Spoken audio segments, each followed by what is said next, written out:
We do apologize for a little bit of delay, and now it's time to again invite the second speaker for this second plenary. Please welcome on the stage the President of Club de Madrid, former President of Slovenia, His Excellency Mr. Danilo Turk.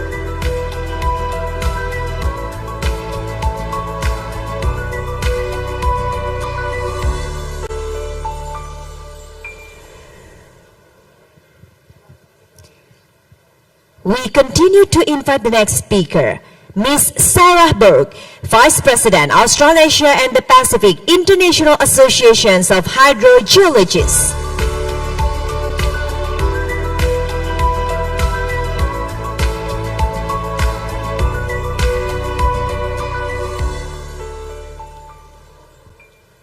Next, we invite the Member of the House of Representatives of Indonesia, Mr.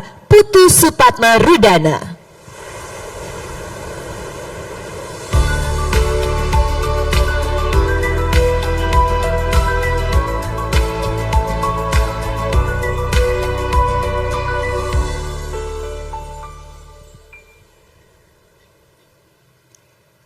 And now, ladies and gentlemen, join me also to welcome the Member of Parliament Ivory Coast, Ms. Efrasi Lilian Chantal Yameogo.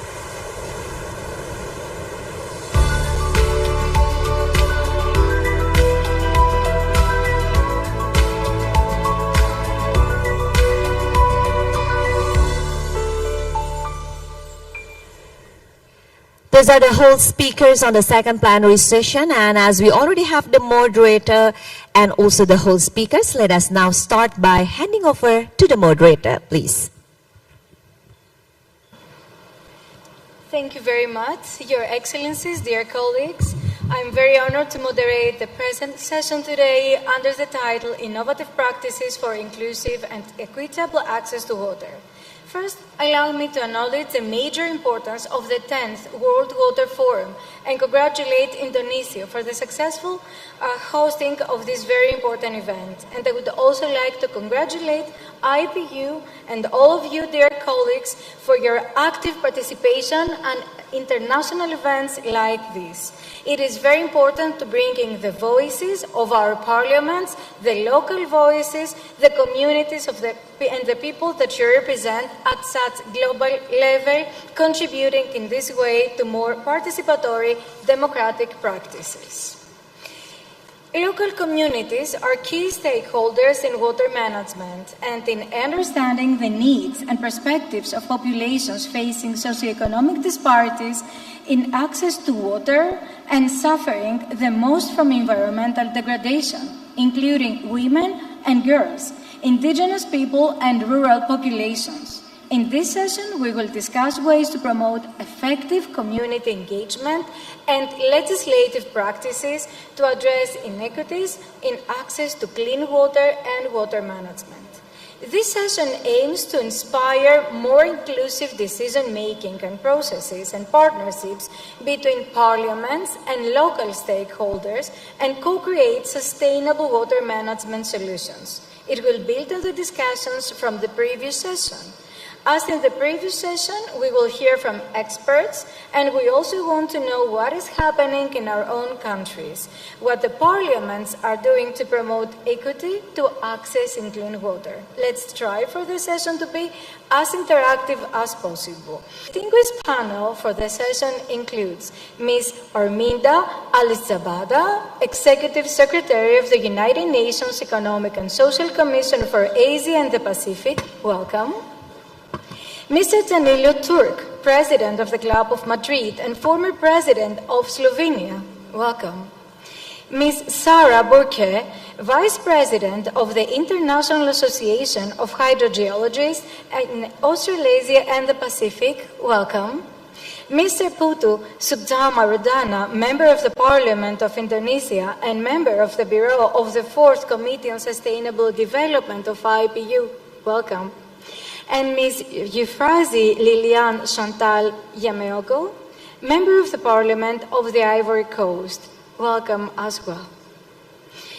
Panelists are invited to respond to a first round of guiding questions.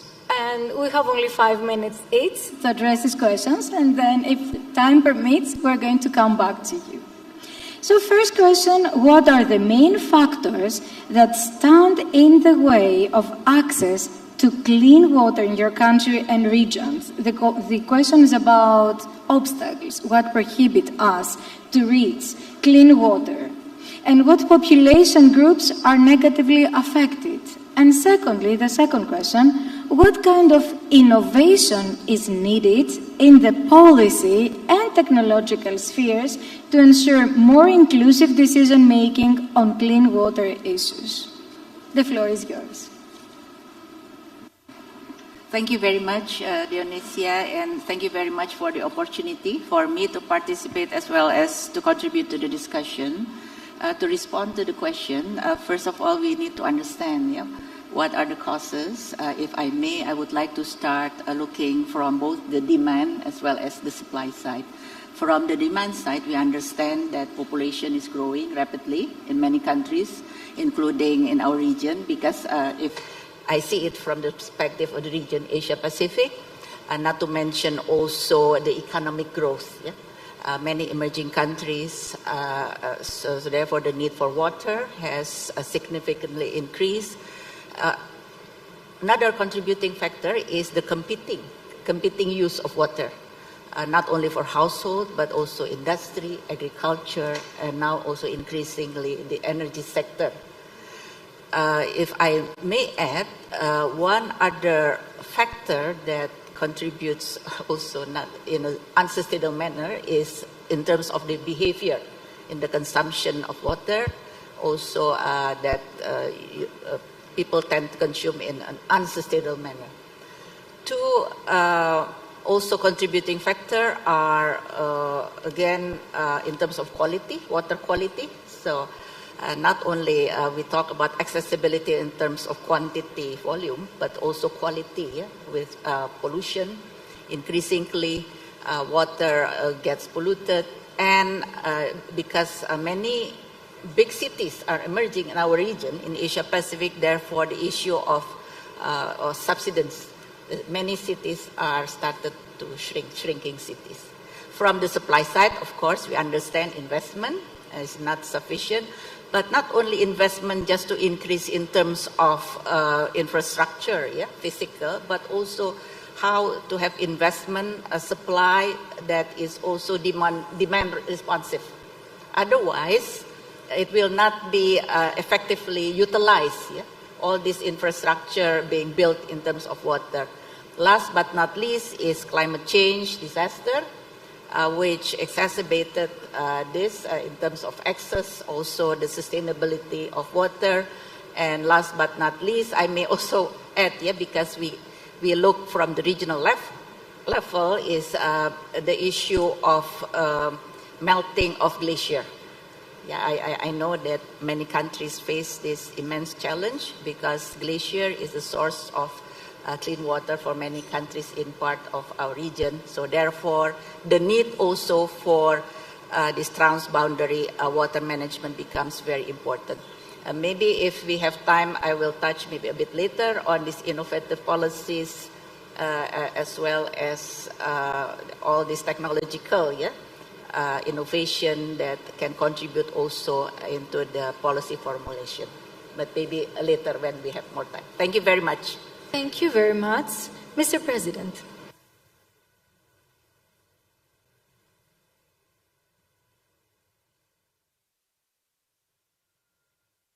Thank you. Well, let me start by making a general comment first, and that is I welcome the decision of IPU to put water so high on its agenda. It's a recognition of the problem, and it is a recognition of the fact that water is not only a technical issue, that it has political implications, and that it requires innovation. And that's very good, and I would like to encourage IPU to continue with this policy direction. Secondly, looking at the global landscape, the whole debate on human rights has developed to a point at which water is increasingly understood as a human right. Now that means that accessibility of the water is really a critical question. It is generally recognized that that is the case. So these are the two general points. Now on specific aspects. I'm coming from Slovenia, which is a small country which is water rich. We don't have a problem of water stress that would be comparable with really major stressed areas in the world. And if we look at what the obstacles are, that is the question you asked us, I would say one of the obstacles is the rigidity of bureaucratic structures, because one has to adjust to new situations, some of which are resulting from climate change or increased population or new industries and so forth, where the administrative processes have to follow the needs and political decisions with sufficient pace in order to ensure and maintain access to water at an appropriate level. Now, this may not be the main problem or the main obstacle in most countries, but it is an obstacle one has to take into account and deal with it. Then, of course, there are transboundary aspects, which were also mentioned by my colleague on the right. You see, the transboundary issues come in a variety of forms, and in Europe we have a very long history of dealing with that, including the question of access to water, which is part of the larger problem of transboundary water cooperation. And here I think a critical question is data sharing, data availability, data reliability, and data sharing among countries which share territory and water resources.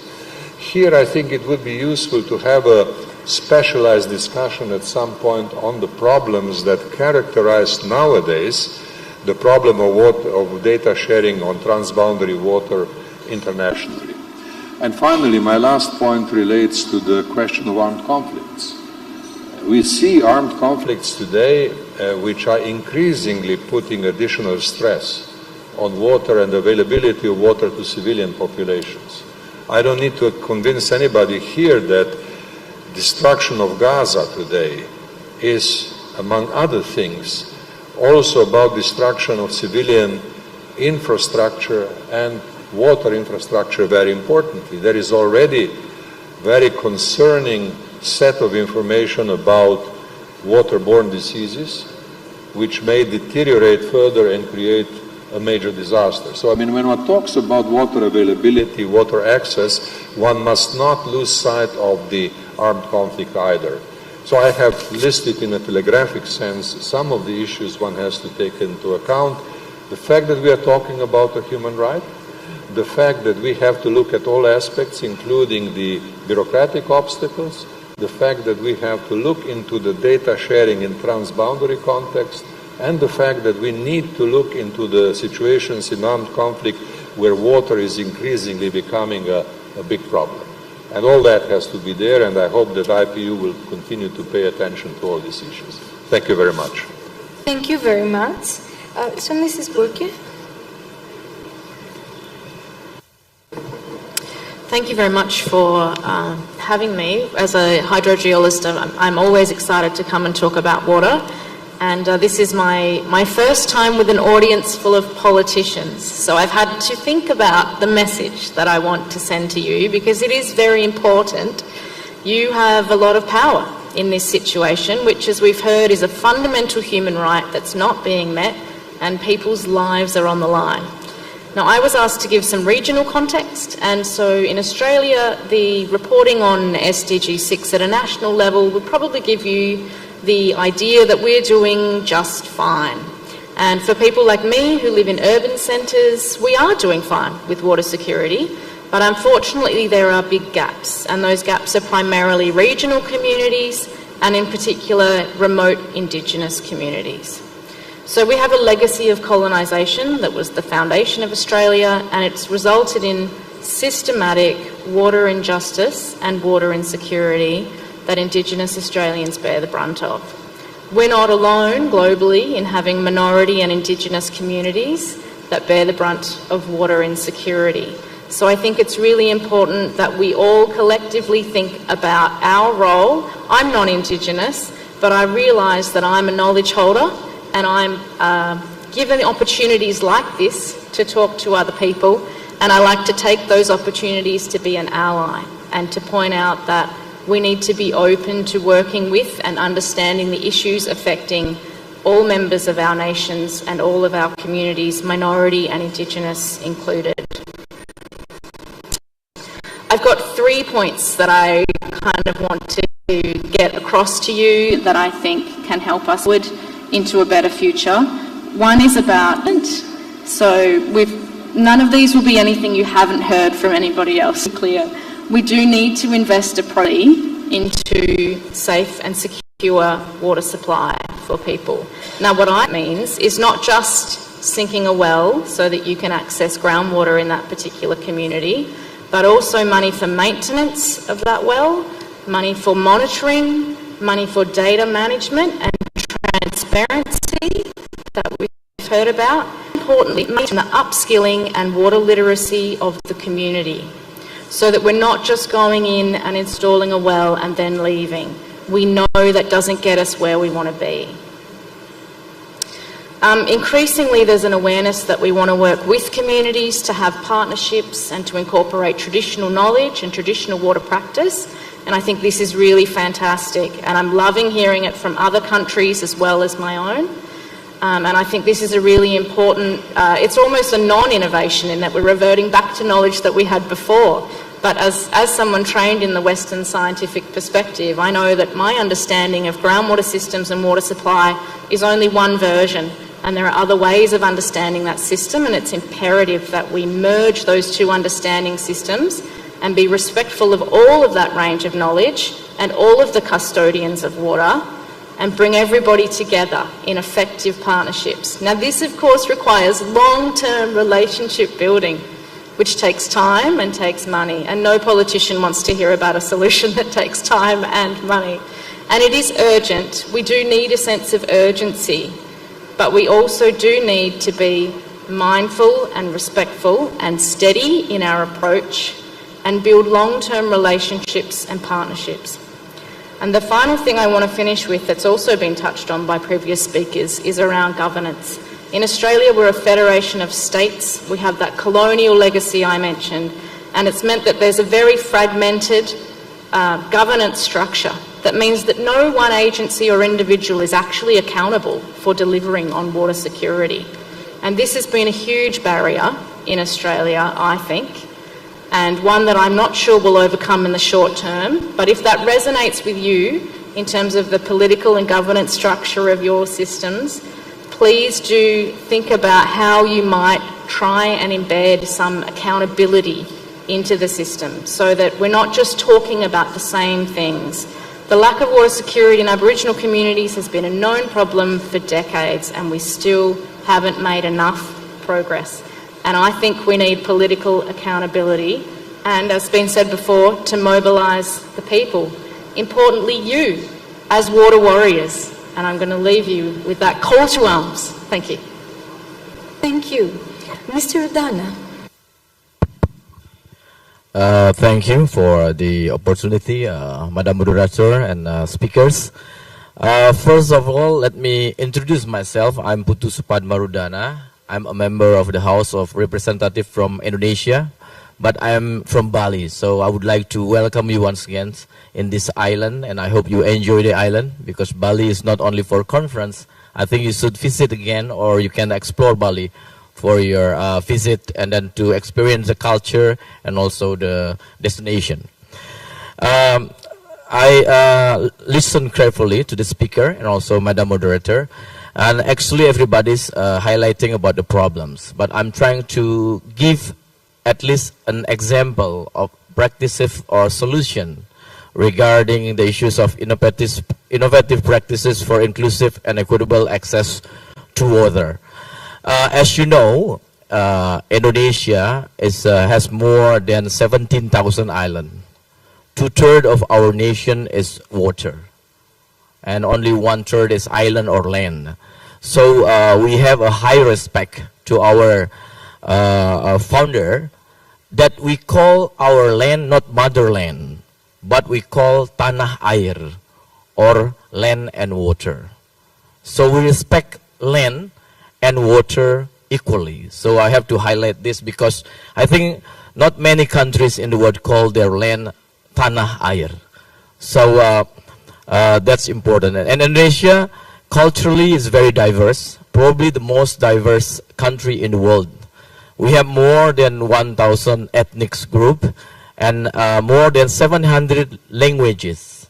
And we have more than 270 million people in population.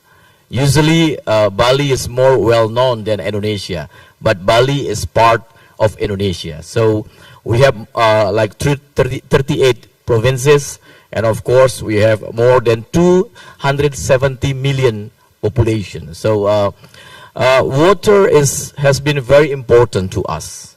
And in Indonesia, and also of course Bali, because I'm from Bali, we treat water very sacredly. We have a high respect to water. I think all over Indonesia also have the same, but because I'm from Bali, I'm trying to give perspective to Balinese. In Bali, every springs, we actually has a high respect. We always preserve and even have a ceremony in traditional Balinese ceremony. And even we use water as a purification tools. I hope you can experience this. We call it melukat. Every Balinese do it regularly. They go to the springs and one place called the temple of Tirta Empul. We do all our purification over there. So I think it's great experience because we have to be engaged with nature again, to be pure again, because we have such a lot of things in our life. So hopefully that can bring you back to your focus.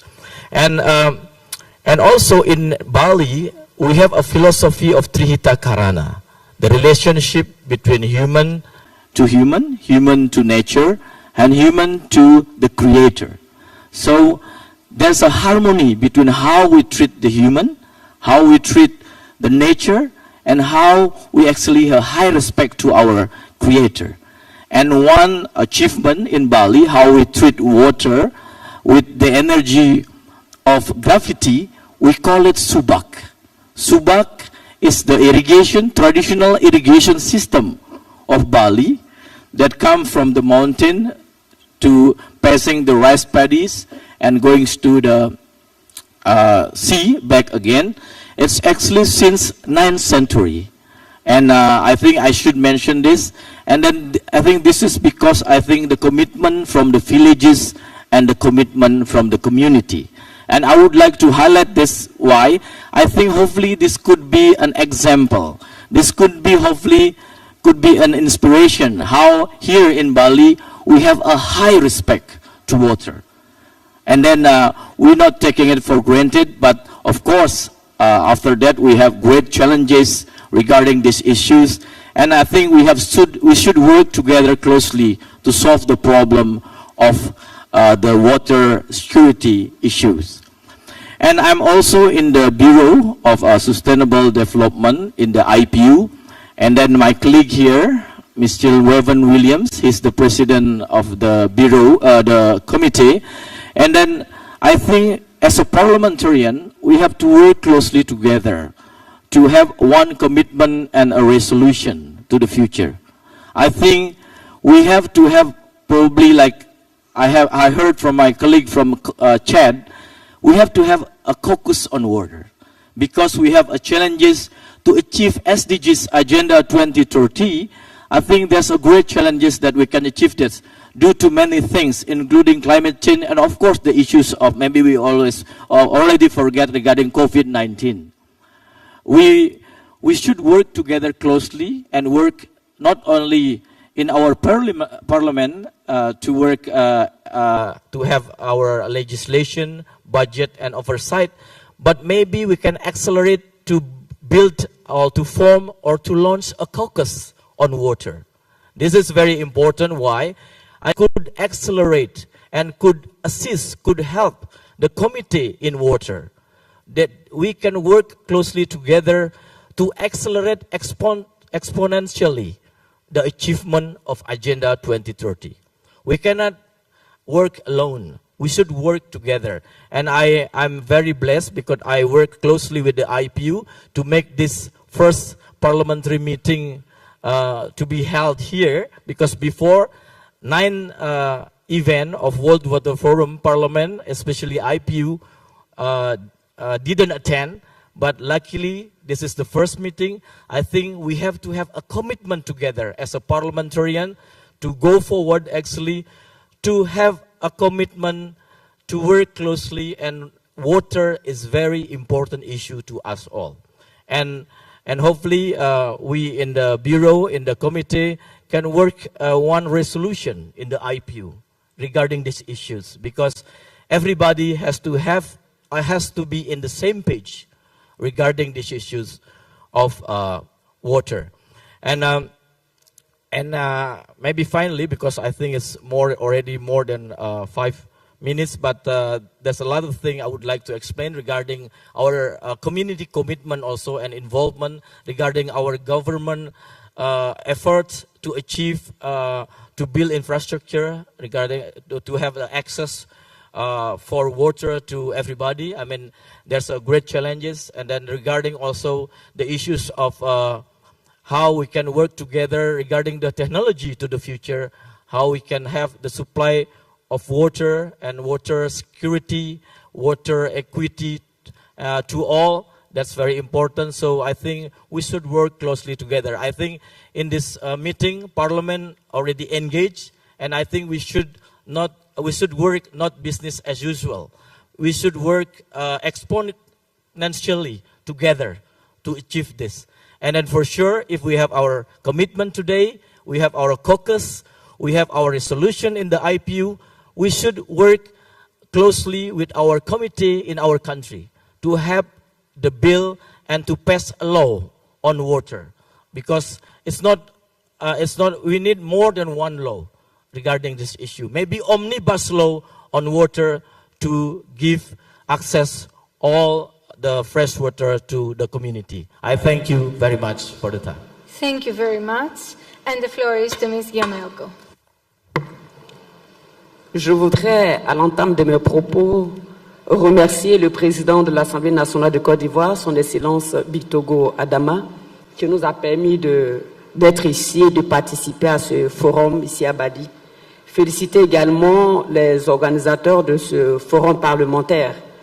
Et je profite pour vous informer que la Côte d'Ivoire vient d'entrer au Conseil mondial de l'eau, ce qui est très très important pour nous, car c'est le premier pays de la sous-région. Au niveau de ce qui provoque les pénuries d'eau en Côte d'Ivoire, je voudrais citer le réchauffement climatique. Voyez-vous, le réchauffement climatique provoque des assèchements dans les barrages qui alimentent la société de distribution d'eau en Côte d'Ivoire, la SODECI, et donc les populations n'arrivent plus à obtenir de l'eau potable. Et ça crée des problèmes très énormes en Côte d'Ivoire. Je voudrais également citer les pollutions au niveau industriel, au niveau des mines également, parce qu'il y a un nouveau phénomène qui se vit en Côte d'Ivoire, c'est l'orpaillage clandestin.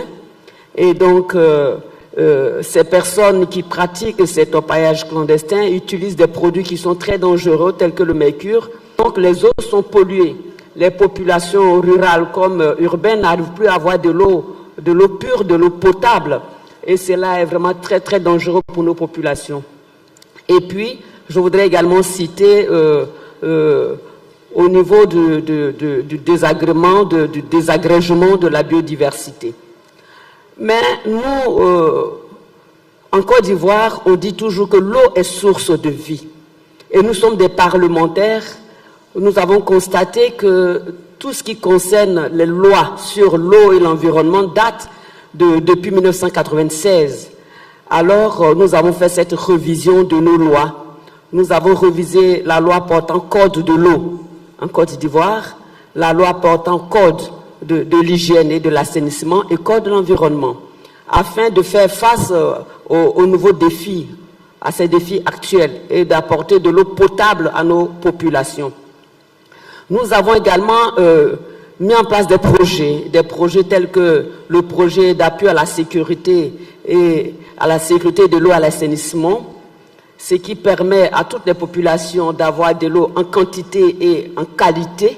D'abord de l'eau potable, ensuite l'eau pour l'agriculture, l'eau pour le transport, l'eau pour l'élevage, pour l'halieutique et tout cela. Nous avons mis en place également d'autres projets tels que l'ONEP, l'eau distribuée potablement à toutes les populations. Au niveau de l'Assemblée nationale, dans le plan national de développement, pour les années 2021-2025, nous avons, dans le budget, nous avons mis un point d'honneur à travailler.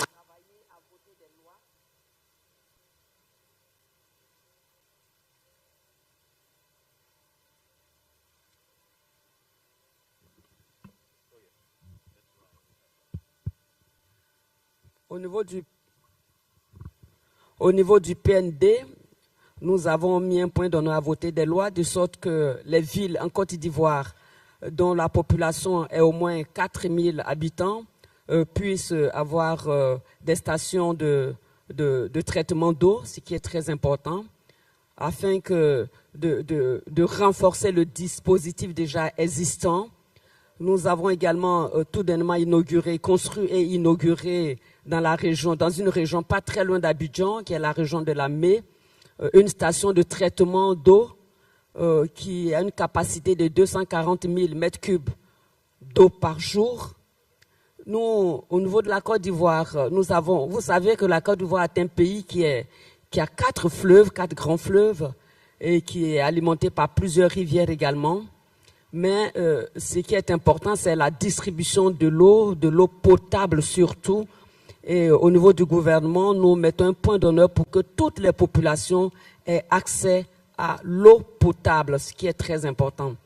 Nous avons au niveau de l'Assemblée nationale le réseau parlementaire de l'eau. Et ce réseau-là, je suis ici à Bali avec le président qui est l'honorable Kaïba Lambert. Et donc, ce réseau travaille avec les autres députés dans le but de voir comment est-ce qu'améliorer déjà les acquis pour que les populations aient plus d'eau potable, ce qui est très important. Voilà un peu ce que je voudrais dire, Madame la modératrice, pour le moment. Je vous remercie.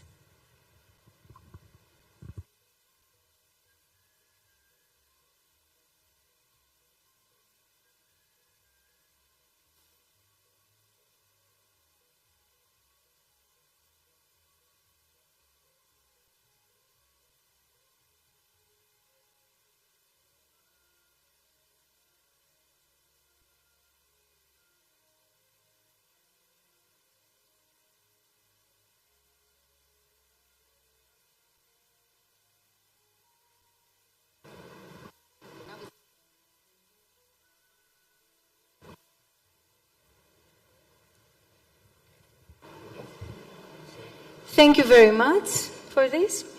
And I would like to ask one single question to you, and please reply back to us within 1 minute. Which is the one recommendation that you would make to the parliamentarians that are here with us today who wish to promote community engagement on clean water issues? So, one piece of advice, what would you say? Yeah. One piece of advice, although the pieces are several, yeah, if I may. Again, the approach, I think this is often said, yeah, the whole of government, a whole of society approach, meaning that you need to be inclusive. And second, the importance, again, reiterate the point of the previous speaker, data transparency, good governance, very important. Continuously update as well as benchmark from other good practices, lessons learned, whether the local wisdom, such the example from Bali, as well as innovative practices, yeah, from around the world. And last but not least is the use of technology and innovation for solution. I think many, yeah, that we can refer to, including now with this digital, with this, including, yeah, deployment of small-scale decentralized water treatment system, rainwater harvesting system, and so on and so forth. These are, you know, a good reference, yeah, when, for example, including the parliaments need to come up with a good regulation, a law, and so on and so forth. Yeah, that they can refer to all these principles. Thank you very much. Thank you, Mr. President. Well, I would suggest that the key to the solution is governance. So the solution has to be within the governance sector. Now, technologies exist. Diverse needs, diverse interests exist. And the question of whether a government and the governing institutions are aware of the problem and are committed to solutions is a critical one. Because it's impossible to say, well, you know, the problem is either not known or too complicated or too controversial. It is a test of quality of governance. And my suggestion would be that water availability and water quality and equitable distribution of water should be among the central standards of good governance. That should be there, and unfortunately these achievements that exist are not at a sufficient level, so that should be part of the standards by which a government and the systems of governance are assessed. That, I think, is critical, and I hope progress will be made in that direction. Thank you, and Ms. Burka. I'm going to make a slightly controversial suggestion in the digital age, and that is to be open to low-tech solutions. Listen to the needs of the community. Don't go in there thinking you know what they need and give them some grand, expensive, engineered solution. I'm going to give you 2 examples of my work recently, just to give you a flavour for what I'm talking about. One is we have naturally elevated nitrate in groundwater in Australia, in other parts of the world also, often with semi-arid and arid climates. Instead of having to send water to the lab to measure the nitrate concentration, who's got fish? They sell these aquarium test strips that will measure 6 parameters, one of which is nitrate. These are a really effective screening tool. You can hand them out in communities, people can screen for themselves and see, is the water likely to be over or under drinking water guidelines? The other one, you can all do this. If you freeze a bottle of water and then you let it thaw out, if you tip off the first, say, 20%, depends on what you're trying to get rid of, that will contain most of the nasties that are in the water. So it's a really simple, if you've got power, so you can run a freezer, you can filter your water. So there are these really low-tech solutions out there that we can implement now while we spend the time to, quite rightly pointed out by my colleague, improve the governance structures. So I know we love AI and digital and all things fancy. Think about low-tech. Thank you, Ms. Redanda. Okay, can you repeat the question once again? Well, what would be the advice that you would share with our fellow parliamentarians in order to promote community water management? Yeah, thank you. Actually, first, it's not the approach top-down, it's bottom-up approach.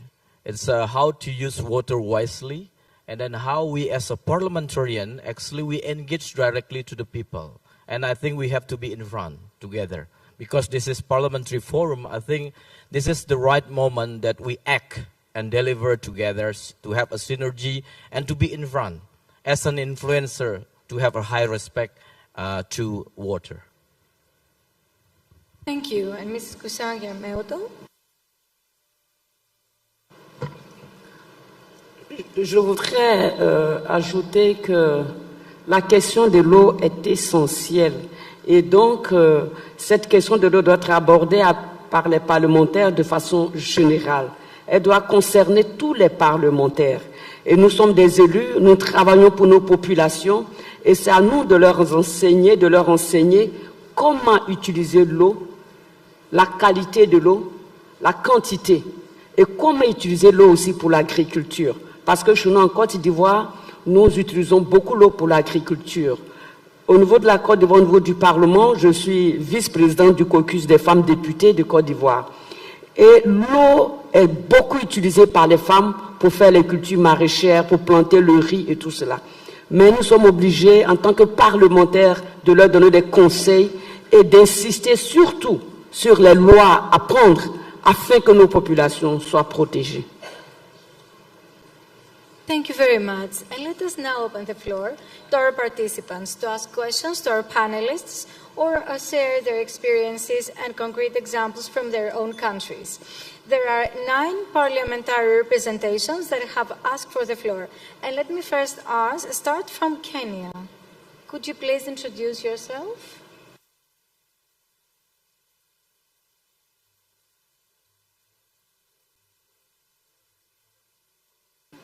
Thank you. Thank you, moderator and your team. My name is Martha Wangari. I'm a member of parliament from Kenya, leading a delegation of both members of the National Assembly and the Senate. And we are here to share our experience as a country in terms of how far we've come. We definitely agree that water is political. We definitely are in agreement that parliament must do and must drive the change. Having been in Parliament for well over a decade, I can confidently say that I've seen the evolution of water advocacy, the water diplomacy driven by SDG 6. Have we done enough? Of course not, because I think there's still more to do. Number one, what can Parliament improve? On one issue is legislation. Laws governing water resources in Kenya, we have aligned it to the constitution of the country. We have enacted a Water Act specifically for 2016. We have enacted an Irrigation Act for 2019. These laws have been canvassed not only by parliamentarians, but have also been canvassed with the civil society, all nation, all society approach. Number two is a budget role. As has been said, we have to put our money where our mouth is. And I think this is the most important take home from here, that most budgets from other departments grow exponentially, but not that for water, despite water being life. So from here, I'll take from what our member for Chad had said earlier, that we need a water caucus. I see in my country we have a climate change caucus, we have SDG caucus, but not a specific caucus on water. And it will not only improve the legislation, it will also affect and improve the budgeting for the team. Number three, we cannot speak of available, affordable, and accessible water if you do not protect the sources of the water. And I think for us as a country, we have been very clear. Last year, we hosted the first Africa climate change driven by our president, His Excellency William Ruto. And one take home from that conference is that we have a very ambitious project of getting 30% of forest cover, of planting 15 billion trees. And the most challenging thing is how do you integrate this to the communities? How do you get children from school to take it as a normal thing that you must plant and nurture trees? And I think that is where we get all community come together. And if we do this, then we'll be targeting 15 billion trees by 2032. And I think, as had been said by one of the speakers, Malik, is that one thing Parliament of Kenya has done, it has opened Parliament to be accessible to the communities. Civil societies, non-government organizations can be able to write petition Parliament on any matter. We were dealing just last week, as she said, with a law on sextortion, matters that cut across women issues, health issues, all these matters, including climate change, that can be openly canvassed in Parliament. You can write to Parliament openly and be able to get your agenda on the floor of the House. And I think that for us, having an open Parliament is one of the things we have done as a Parliament, to open it up to the community so that they own it up. So I thank you and hope that to get some feedback from this forum and also hear other countries' experiences on the same. Thank you very much. Let me now give the floor to Pakistan, and Ghana should prepare itself. Thank you. Please limit your intervention to 2 minutes in order all the delegations to be able to take the floor. Thank you very much. Pakistan.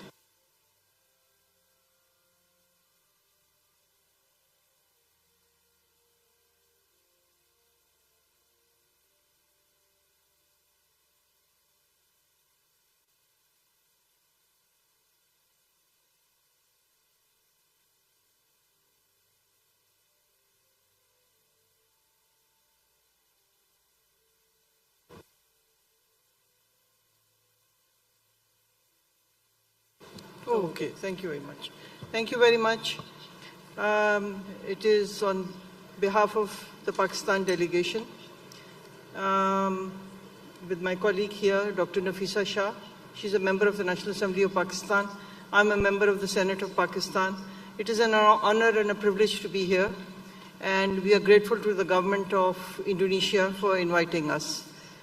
At the outset, I would like to pass a few comments about the tragic passing away of the President of Iran and the Foreign Minister of Iran yesterday. Iran is not only our neighbor, but we have religious and cultural ties with Iran's spanning centuries, and there's a history that we have an affinity with the people of Iran, and we express our deepest condolences to the people of Iran.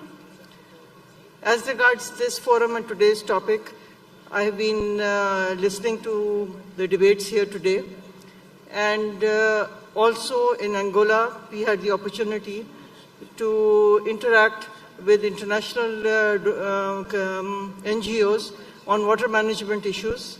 Then in Geneva, there was a follow-up meeting, and there is a lot that we learned from them.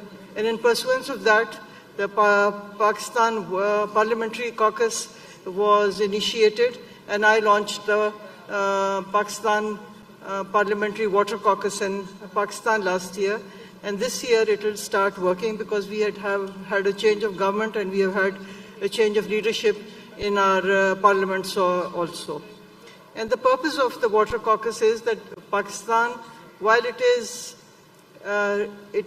resource-rich as in terms of water resources, but with an increasing population and depleting water resources due to climate change, we see periods of droughts, but we also see periods of intense rains, which cause and which bring about not only flooding, but loss of revenues in terms of agriculture, in terms of infrastructure for the people of Pakistan. And I have been advocating that we need not only better management, but we need technical assistance. And technical assistance to manage the infrastructure, but to manage the resources also, that there is a judicious use of such resources. And the most important aspect as it relates to today's session and the present session is that it is very, very important to speak to the communities and to motivate them that what is in their best interest is that we all work together for managing our water resources. As I'll just cite that I belong to a small rural area, and our land, people have been using the land for taking water and drinking water for the last 150 years. And to this day it continues. And for us, water is not only life, but it's very sacred. And we respect our resource, and the whole community works together to keep it going. So every day, at almost 200 families come to our land to take water. But there has been no depletion of that water for the last 150 years. So for that, we are grateful to Allah Almighty, and we are grateful also to our community that has kept this going. So I think if you translate it to another level, to a higher level, to a union council level, and to the local level, and then to the government level, then only then can the people be actually motivated to feel personally involved in the judicious use of water resources. Thank you very much. Thank you very much. And let me pass the floor to Ghana, and then it is Bangladesh and the Turkish Republic. Thank you very much. I am Honorable Frida Prempe from Ghana. I'm here with my colleague, Honorable Samsulahi, and then Evelyn Brifo-Boatin from the Secretariat in Parliament. Ghana aims to achieve equitable access to basic drinking water services by the year 2025, and we seek to use innovative ways to ensure that the good people of Ghana and across the country have access to clean water. We are looking at wastewater treatment. We are looking at cleaning polluted water. We are looking at seawater desalination, which we've already started back at home in Ghana. We are also looking at industry data monitoring. For example, the Technology and Innovation Department oversees metering and instrumentation, non-revenue water, ICT, research and development, and geographic framework for distribution and customer care operations at the Ghana Water Company Limited. As part of our efforts in meeting the 2030 Agenda Sustainable Development Goal 6, governments have innovative pathways for ensuring water accessibility to the citizens of Ghana. For instance, about 87.7% of Ghanaians now enjoy basic water supply services. We are working closely with the private sector. We are working with CONIWAS, which is the coalition of NGOs in the water industry. We are working with the district assemblies. We are engaging the communities to empower local communities to manage their water resources and ensuring that distribution is fair and meets the needs of all members. We've also decentralized our water system. The Ministry of Sanitation and Water Resources has 3 agencies under the ministry. We have the Water Resources Commission, we have the Community Water Department, which sees to rural water development, and we have the Ghana Water Company, which sees to urban water development. Urban water management. The ministry has integrated a water safety plan into the school health education project to enhance water safety education in basic schools. I've been listening to some of the presentations, and it looks like we are talking about water in relation to poverty, in relation to politics, in relation to gender, in relation to inadequate budgetary allocation. But I think we should also be looking at water in terms of water security. Back home in Ghana, and I believe some of the countries in Africa, we are all battling with the same issues, even though the dynamics may be different. But when it comes to illegal mining, sand mining, and all that, it's affecting our water bodies. And the Water Resources Commission is mandated to ensure that our water bodies are protected. So in terms of rural water management, we have integrated water safety plans into the school health education project, which is aimed at enhancing water safety education in basic schools. Efforts to achieve the Water for All agenda is also ongoing, and we know that by the end of this year, we've been able to sink about 31,388 boreholes. We want to ensure that the good people of Ghanaians get access to water in the remotest parts of the country. So the Community Water and Sanitation Agency works directly with the district assemblies to ensure that water and sanitation issues are well dealt at that level. When it comes to education, and even in terms of productivity, women are vulnerable, girls are vulnerable. They have to use ample time to seek and source for water before they go to school. So it affects gender parity as well. So we want to ensure that we empower women at that level. We empower the disabled people in our communities, and they ensure and collect the small stipends that people pay to fetch water at the rural communities. Work in partnership with the civil society organizations in Ghana, and they also contribute to innovative practices for achieving inclusive and equitable access to water. Water is life. And I think that it's about time that we look at water from the health perspective. We look at water from the security perspective. We see water, that without water we cannot survive, we cannot sit here, and we cannot even breathe. So we have to place premium. As members of Parliament, we advocate for our communities. We bring issues from the constituency to the floor of Parliament. We make statements on the floor of Parliament. And I believe that as members of Parliament, we have the voice to ensure that the issues affecting water is highly placed, or a premium placed at the feet of the President. Parliament plays a significant role in promoting inclusive and equitable access to water by enacting laws, as my colleague rightly said, and regulations that ensure the sustainability and sustainable management of water resources. And we also have a responsibility to oversee government actions and hold decision makers accountable for their commitments. So Ghana is poised to ensure that we give the good people of our country access to clean drinking water. Parliament's representational and deliberative role in ensuring water inclusivity, access and equitability involves advocating for the interests of citizens and engaging in to address water-related issues. Thank you very much. Thank you very much. And let me now Can I pass just the floor conclude? to Bangladesh. Okay. Bismillahirrahmanirrahim. Honorable Chair, Honorable Members of Parliament, distinguished guests, Assalamu alaikum and a very good afternoon. I am Enamul Haq Shamim MP, ex-Deputy Minister, Water Resources, People's Republic of Bangladesh. It is a great privilege for me to address you all in the parliamentary meeting on the occasion of the 10th World Water Forum here in Bali, Indonesia. First of all, on behalf of Bangladesh delegation, I would like to extend my thanks and gratitude to the Parliament of Indonesia and the IPU for arranging such a wonderful event on global water, a key element of the SDGs.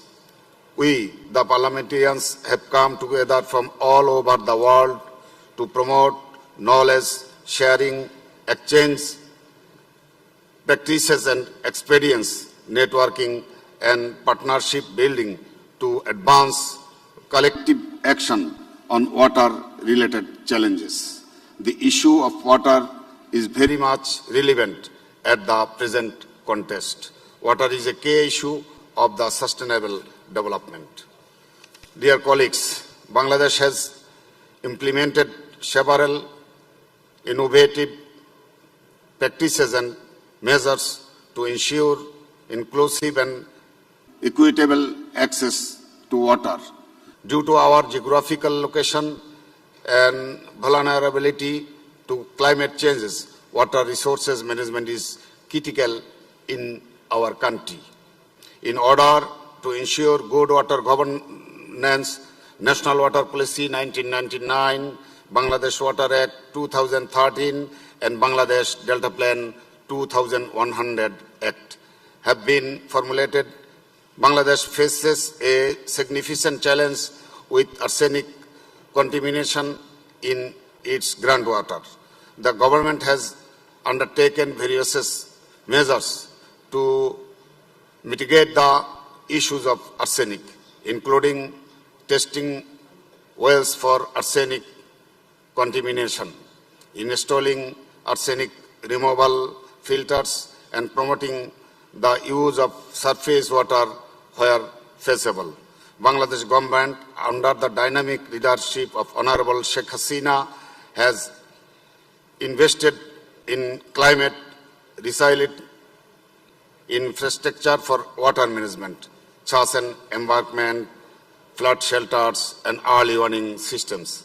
In addition to this, the government is conducting public awareness campaigns to promote water conservation practices and raises awareness about the importance of clean water for health and development. Thank you. Assalamu alaikum. Thank you very much. And let us now pass the floor to the Turkish Republic representative of the Parliament, and then to Ireland, and then to Nigeria.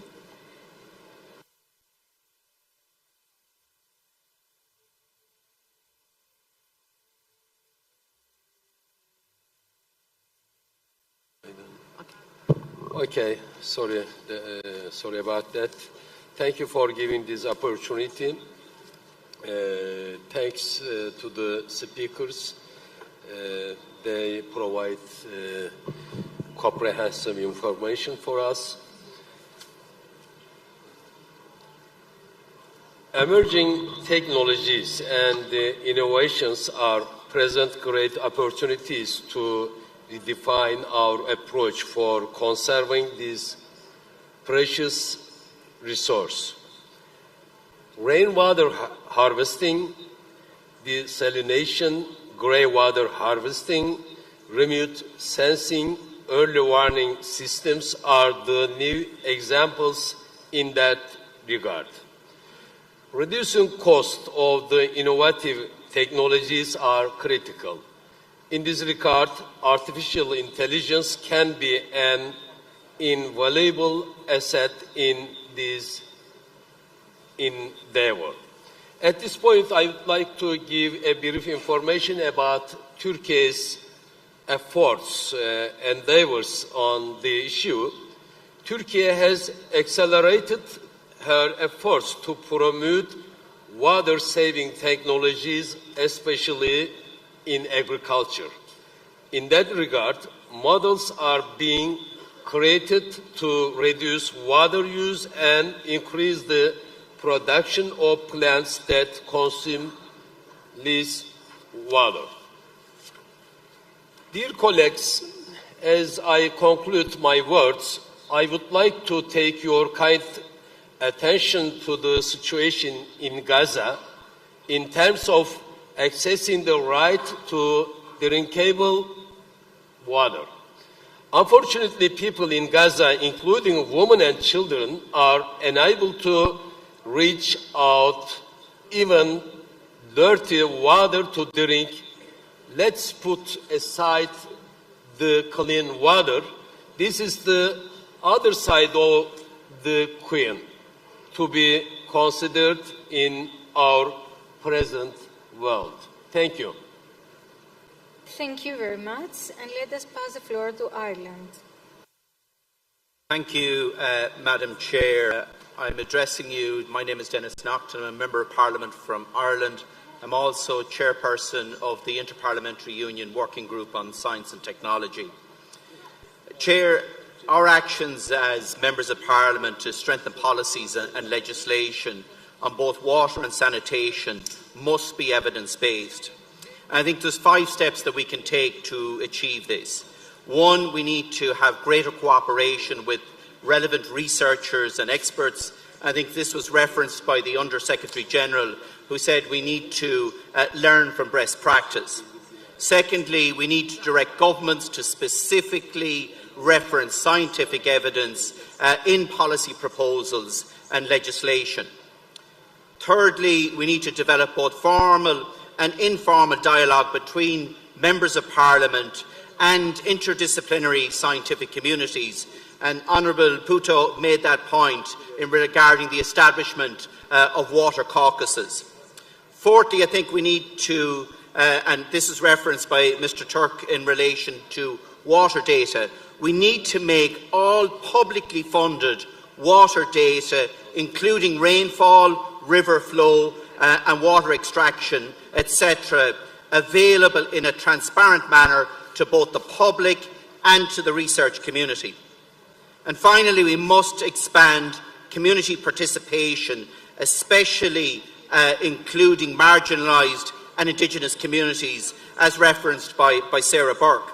In Ireland, we have achieved this through citizen science as part of our peace process in our country. This is not just members of the public collecting data on water and water quality, but working with citizens to develop water protection strategies, protecting both surface and groundwater sources, and also the communities themselves enforcing water laws rather than relying on the state authorities to do this. This citizen-focused approach has been possible through the building of trust between science, citizens and us as legislators. And we have made these tools available to other countries and other parliaments, and they're accessible on the website catchmentcare.eu.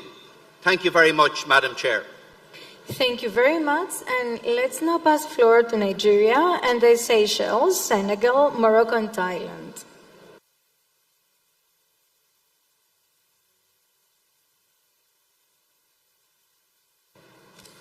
Thank you, Madam Chair and other panelists. I bring you a greeting from Nigeria, and with me here is Honorable Sada Sole, Chairman, House Committee on water resources, and other delegation with me from Nigeria. My name is Engineer Kenneth, as Vice Chairman, Senate Committee on Water Resources. Nigeria is a beautiful country with an abundance of water body resources, covering over 13,000 square kilometers to nautical miles, and operates more than 250 dams. Therefore, joining other parliamentarians from around the world and global stakeholders on water resources management and sanitation to mobilize parliamentary action on water for shared prosperity at this 10th commemorative event of the World Water Forum aptly aligns the legislative agenda of Nigeria National Assembly, particularly the Committee on Water Resources and Sanitation. The Nigeria National Assembly believes that unhindered access to clean and reliable water is a fundamental human right. Yet, millions of people around the world and most African and Asian democracies struggle to secure this basic necessity of life. However, governments have a critical role to play in ensuring equitable access to water and effective water management.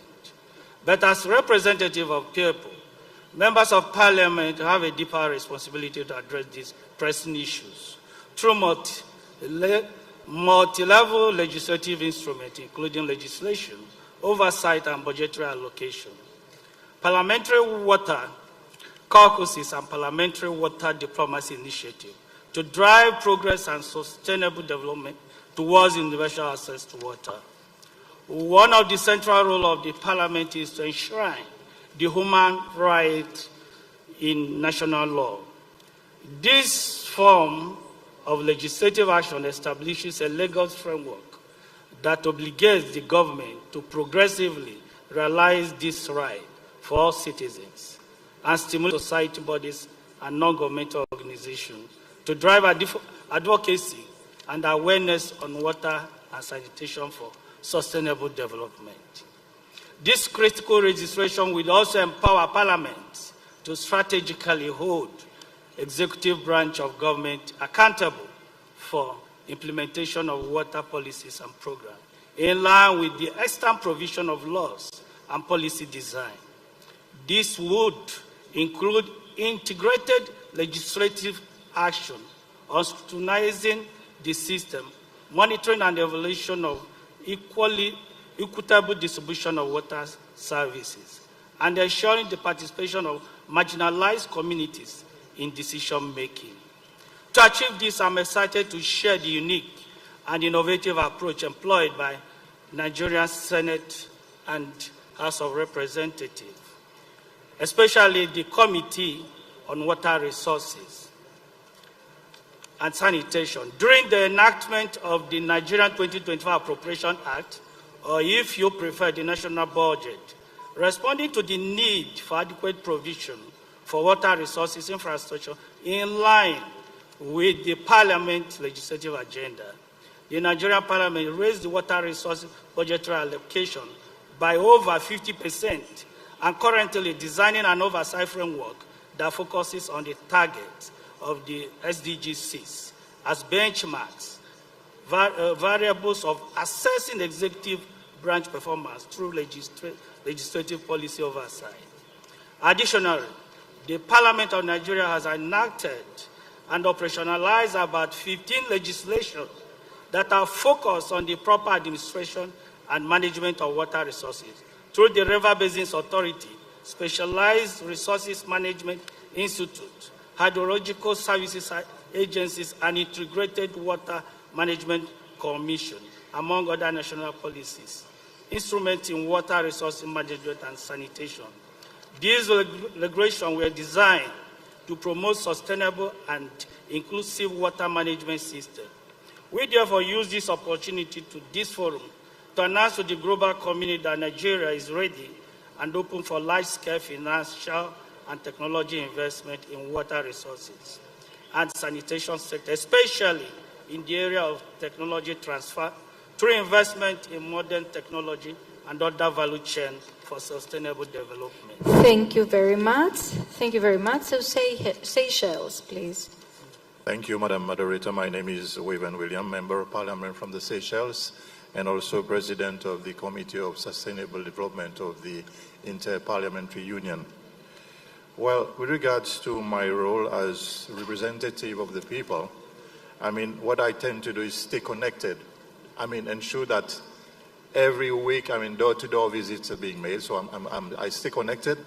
I'm on top of the problems that arise with regards to water issues. And I mean, we created a committee in Parliament, that's the Food Security and Sustainable Development Committee, whereby we take the ministry concerned to task by calling him to Parliament for question time or for public hearing. And with regards to ensuring the right of the people with regards to water, I mean, I can do so little at my country level because I come from a very small island state. But I would like to put a question to the panel. I mean, anybody can answer me or give remarks to that. I would like to know your opinion in regards to pollution being done by the events of ecocide and geoengineering, which is affecting water resources. Do you think that as a small island state should be taking recourse to International Court of Justice? Because I don't know as now whether this within the UN Water Treaty is being recognized. So I would like your opinion on that. I thank you. Thank you very much. And Senegal, please.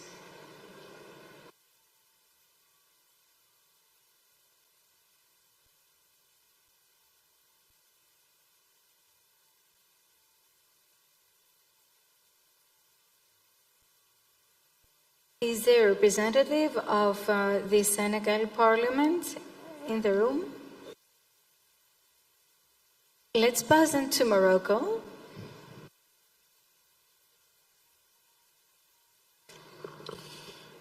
Merci. Je vous prie de mettre vos casques parce que je vais devoir passer à l'arabe et pour cause je suis un parlementaire du Royaume du Maroc.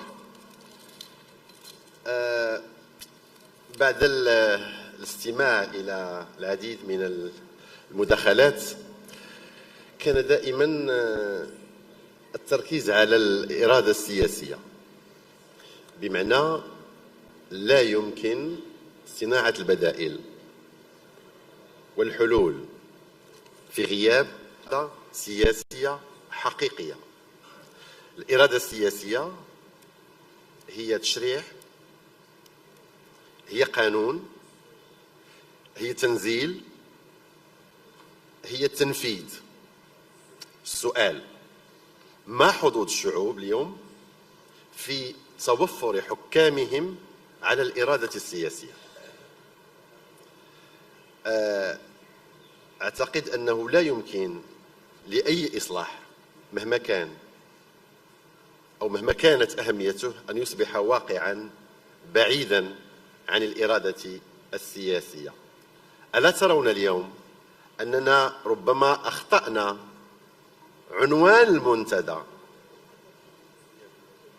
تعبئة جهود البرلمانات من أجل رفاه مشترك قوامه الماء، وهو عنوان المنتدى، عنوان الدورة. ربما كان علينا الحديث عن تعبئة الإرادة السياسية داخل البرلمانات من أجل الفعالية، لأنها شرط الرفاهية كما جاء مرة أخرى في شعار الدورة. صدقوني هي ليست نبرة متشائمة، لكننا ننظر ونناقش ونرافع، وربما سنلتقي مرة أخرى في دورة قادمة وبنفس الحماس لنحضر ربما نفس الورشات، ربما بوجوه مختلفة، لكنها لا تختلف حول التشخيص. ما نقوم به اليوم ربما هو التشخيص وإعادة إحماء النقاش هو نفسه ما سمعناه في ورشات سابقة. السؤال مرة أخرى: ما الجديد اليوم؟ ما هو الجديد اليوم؟ وماذا حققنا بين الدورتين؟ وهل قمنا بتقييم مخرجات الدورات الأخرى السابقة أم تبقى مجرد شعارات؟ أنا أعرف الجواب مسبقا. نحن ننبه ونعمل على التحسيس، وأحيانا ندق ناقوس الخطر، وعلى السياسي التفعيل والتفاعل والتنزيل. وأنا أقول لكم صحيح، فقط أريد أن أذكركم أننا ربما ندور في حلقة مفرغة ما لم نعالج، ربما ما دمنا لم نعالج بعد هذه الإشكالية المتعلقة بالإرادة السياسية. رجاء تقبلوا ملاحظاتي، هي فقط هواجس أردت تقاسمها معكم. شكرا. Thank you. And let us pass the floor to Thailand and the last intervention from Bahrain.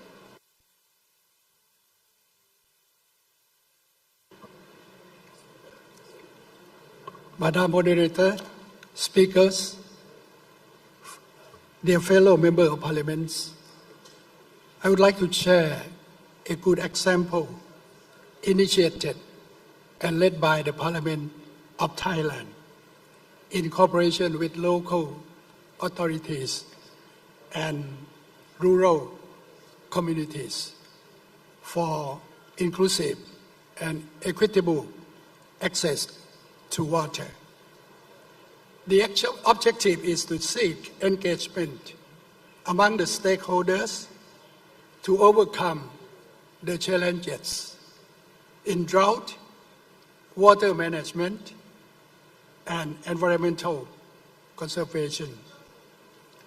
The project called A Small Community Dam to Fight Poverty is a leading model to support local communities to preserve sources of water for consumption and especially agricultural activities. Two dimensions of this model should be noted: engineering and budgeting. The construction of a small community dam is done by using simple and low-cost technology. The project is mainly funded by local authorities, contributions from the private sector, and other interested parties. These community dams are environmentally friendly. More importantly, rural populations can access the water all year long. Statistically, the report has shown that the average of annual income of local farmers has increased 4 times because of the water supply from the small community dam.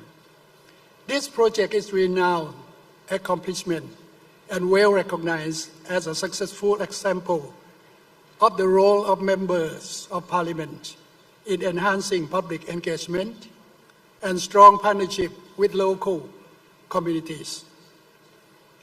Madam Moderator, distinguished delegates, last but not least, Thailand is keen to share and exchange this successful experience with colleagues around the world. Thank you. Thank you. And the last intervention from our colleague from the Bahrain Parliament.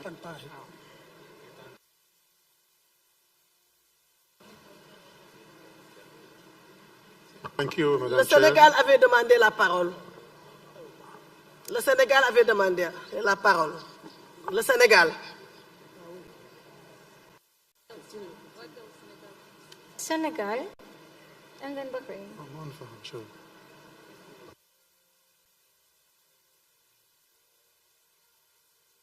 please, since you asked, and then Senegal, it's fine.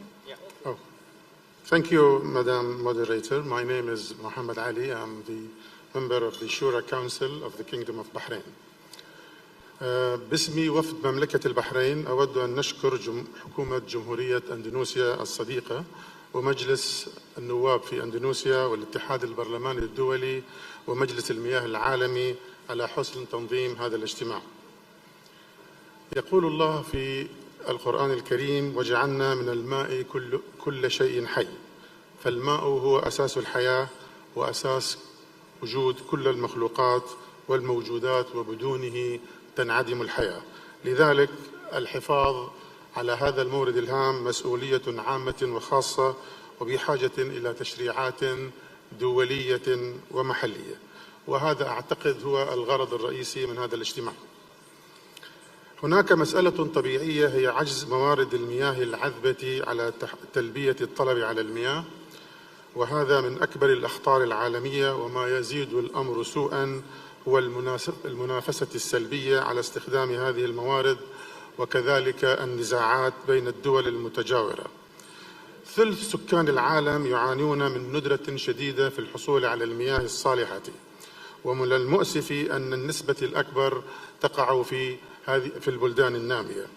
أضف على ذلك ما يحدث إلى باقي المياه من تملح مضطرد ومشاكل بيئية مختلفة، وما يزيد الأمر سوءا هو تغير المناخ المتزايد عبر هذه السنين الأربعين الخاصة، والذي أثر بشكل سلبي على تلبية جودة المياه وتوفرها. النتيجة هي أن المياه تعاني من مشكلة مركبة جغرافية، جيولوجية، مناخية وبيئية، والأهم هي المشاكل السياسية التي تعاني منها المياه. نحن بحاجة إلى تشريعات نتفق عليها وقرارات دولية ووطنية تأخذ في الحسبان هذه المسببات والحد من تأثيراتها. نحن في مملكة البحرين بقيادة صاحب الجلالة الملك المعظم نولي هذا الأمر أهمية كبرى، والسلطة التشريعية بالتعاون مع الحكومة تقوم بسن التشريعات الملائمة واتخاذ الخطط المناسبة للحفاظ على المياه وجودتها وتوفرها. نحن نتطلع أن يخرج هذا الاجتماع بالتزام وقرارات واضحة وخطة عمل تدعو إلى تعاون دولي بين البرلمانات لتحقيق التنمية المستدامة للمياه والوصول إلى المياه الصالحة للشرب والاستعمال البشري، ونخص بذلك المياه التي تعاني من هذه المشاكل في بلاد النزاعات، وأخص بالذكر غزة وما تعانيه وما يعانيه سكانها هناك من نقص شديد في المياه الصالحة نتيجة الحروب المفروضة عليها. إذا أدعو هذا البرلمان للخروج بخطة واضحة لمعالجة هذه المشاكل كلها المتعلقة بالمياه. شكرا جزيلا. Thank you. And Senegal.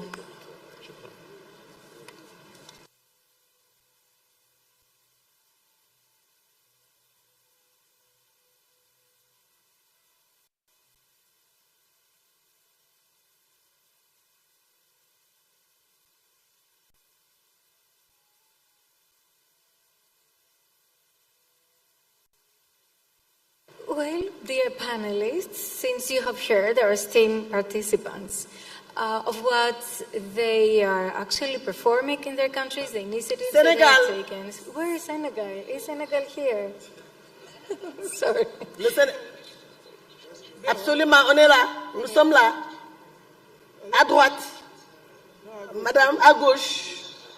Voilà.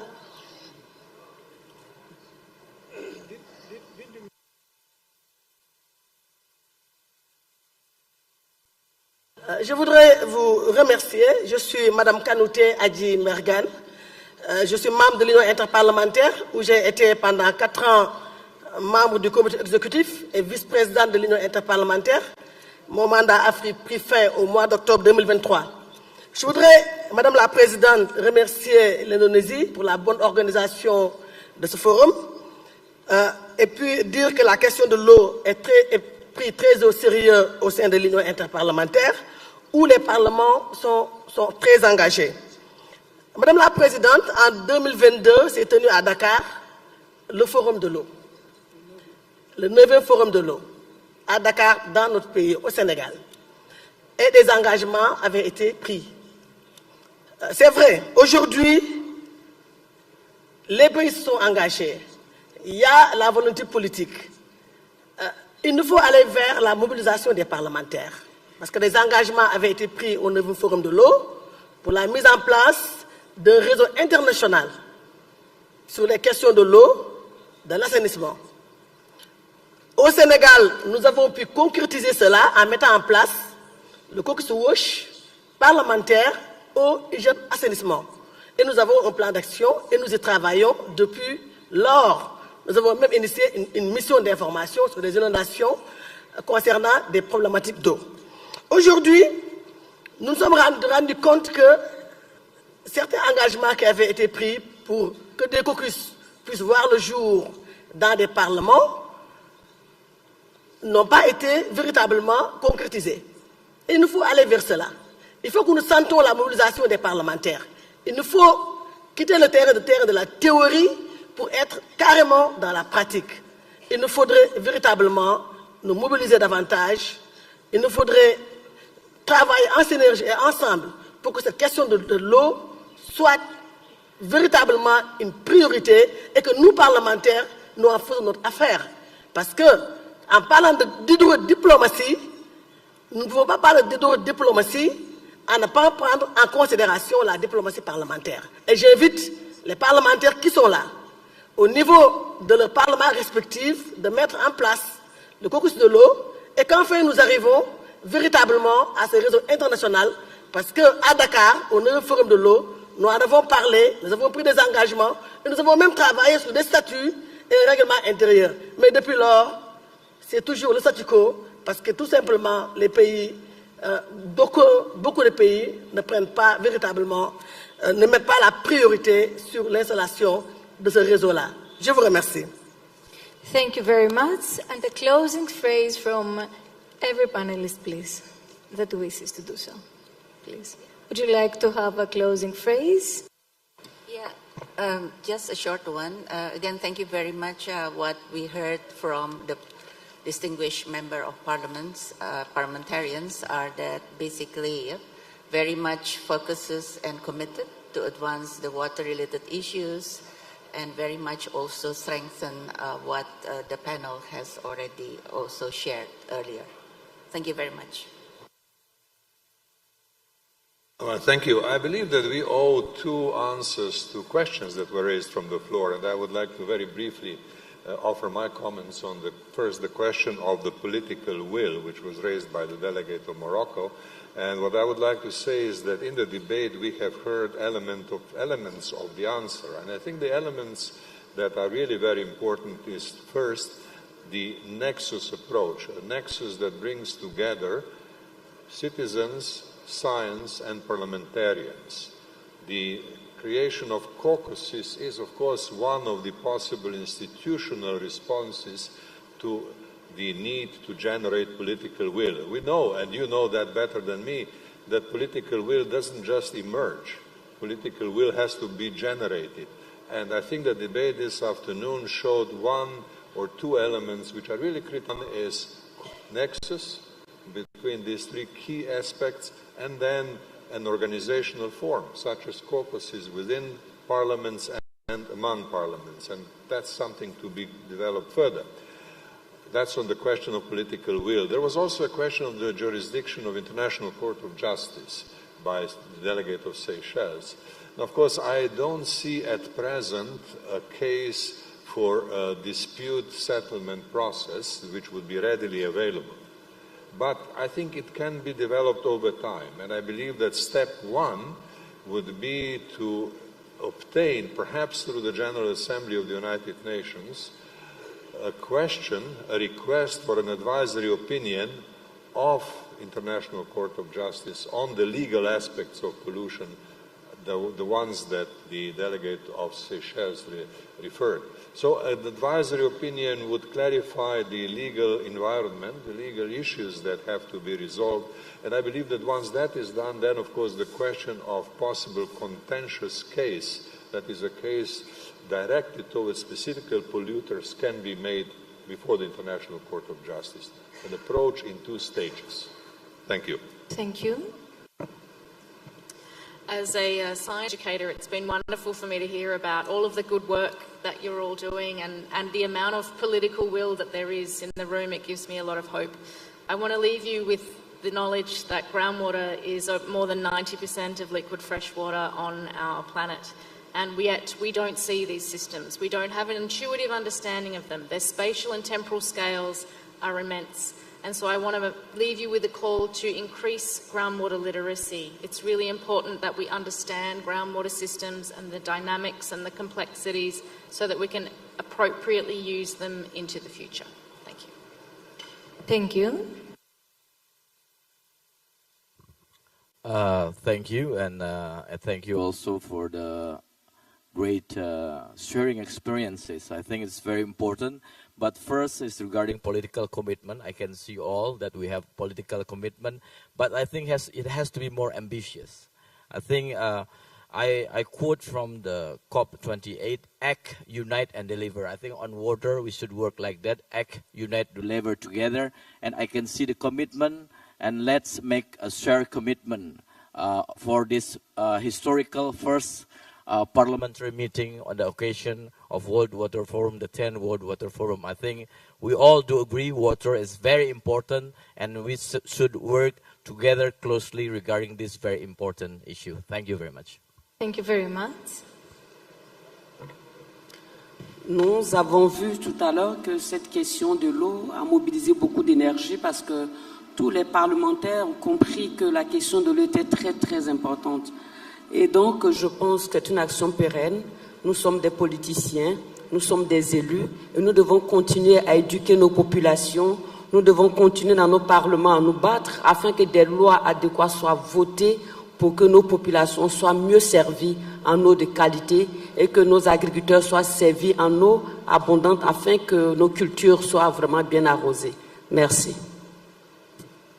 Thank you very much, Your Excellencies. This session provided important insights into ways to ensure inclusive decision-making on clean water. There is certainly a lot of space for dialogue and partnerships between policymakers and technological innovators on sustainable water management, especially in our era of rapidly changing climate and unpredictable weather. Thank you very much. Thank you so much to our moderator as well as all of the speakers on the second plenary session.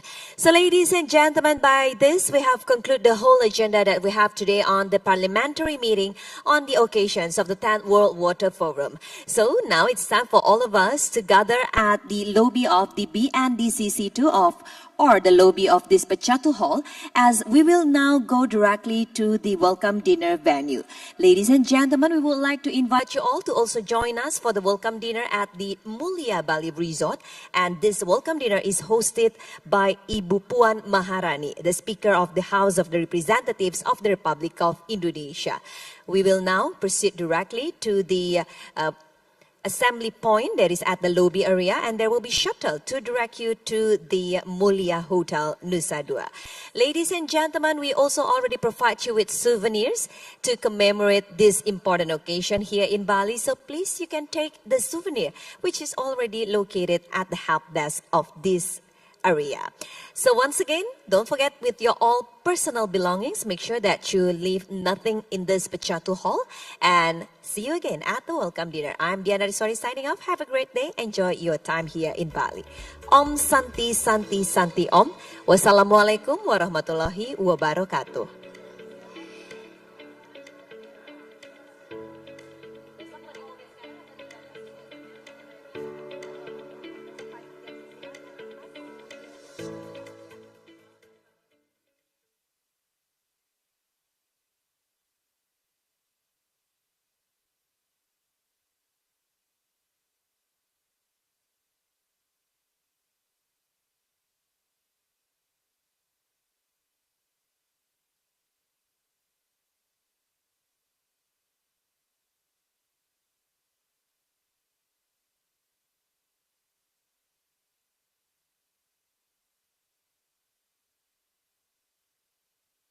Again as well here at Pechatu Ballroom. Thank you.